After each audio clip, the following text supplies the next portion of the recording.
What's going on, guys? ShadowNinja, and today we're going to be talking about Destiny 2 The Witch Queen and Destiny 2 Season of the Risen. That season alone, we'll get into some of my speculations and things like that, but we're going to be focusing on the narrative bits and the world building elements of this vid doc. We're not going to go into Void 3.0, we're not going to go into some of the other components. You'll see it's going to be a very narrative, lore focused video, because I think one thing that's going to be the biggest part and the most essential part to this experience is the coming together of the lore, the world, and the campaign or the story we experience as players in one unified experience. Now, what I mean by this is this frame right here. These are the worm gods, and I believe the pronunciation is the fundament.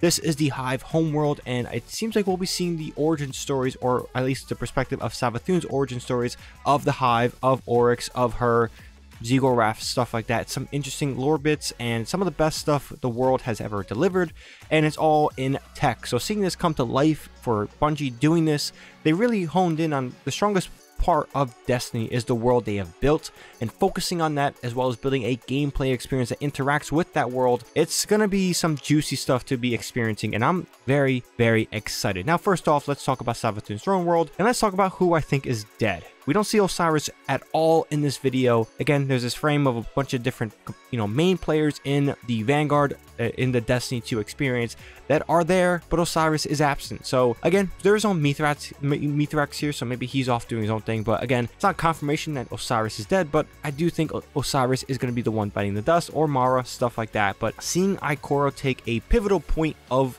the narrative for the Witch Queen, and I will assume some points of Season of the Risen. We've seen some stuff with Zavala, which is great to know he ain't dead. It's gonna be some exciting stuff, and I'm happy Ikora seems to have revenge in her eyes. So maybe that leads to some more stuff of Osiris being dead. We'll find out probably next week. This week there was no reset that allowed us to do the final mission, so next week is probably the last week, or somehow they're gonna do it the day before. I don't know. It's gonna be crazy. But again, back onto some of the narrative points. The dev team talked about how this is gonna be kind of the gray area, the awakening of light versus dark, in terms of there's no good, there's no bad, and that's some interesting stuff to get into. It's kind of what Destiny 1 was kind of gonna be with the narrative, and they kind of scrapped that last second. So seeing their original plan and come to fruition in some capacity, we've seen it with the Crow character, is exciting nonetheless. Now, it's Season of the Risen. It's going to be a continuation of the Witch Queen narrative, so it seems at some point we will not get a full conclusion with the Witch Queen experience, which is kind of, unfortunate, but at the same time, it makes sense if they're going to continue the narrative of this being a trilogy of the Light versus Dark saga. This is kind of the final first of 3 parts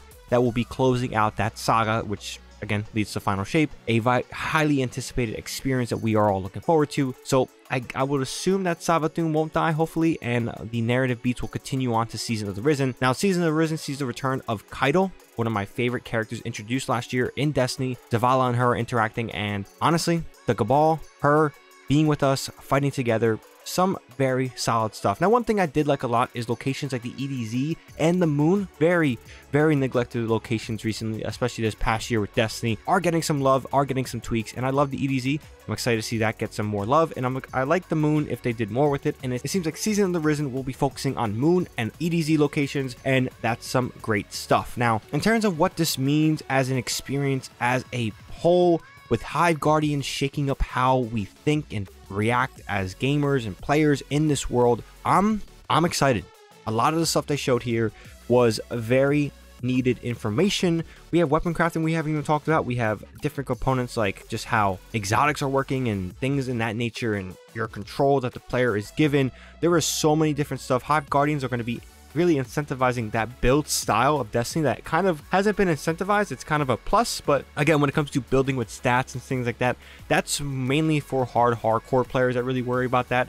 And I guess bringing it into the light is helpful for other players to really get into and experience some of that. And changing some of the stuff with weapon crafting definitely should help players get into that type of experience. But as a whole, the best part of this trailer was seeing the Worm Gods on the fundament. I think that was a clear indicator that they are doing something different with storytelling in Destiny, and I'm excited.